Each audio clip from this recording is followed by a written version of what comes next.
চলো স্পেশাল কিছু আছে কৃষ্ণনগর স্পেশাল চপটা খাই। চপ ভালো বৃষ্টি হচ্ছে তো ভাই। কৃষ্ণনগর জাংশন কোনটা ভালো, এটা ভালো নাকি ওইদিকের ওটা ভালো? যেহেতু ওটা ভিড় বেশি হুম, এবং জিনিসটা গরম গরম গরম হওয়াটা ইম্পর্টেন্ট, তাই তো? কিন্তু এখানে তো প্রচণ্ড ভিড়, এখানে দেবে? চলো চপ বলো।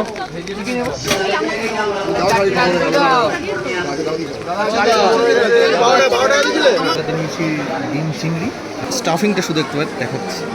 ওরে চিংড়ি একদম ভরে ভরে চিংড়ি, সেটা আপনাদেরকে দেখাবো। কেমন হয়েছে ভাই খেতে? এই বর্ষার মধ্যে জম্পেশ করে কাসুন্দি দিয়ে চিংড়ির চপ, হ্যাঁ একদম ফাটাফাটি।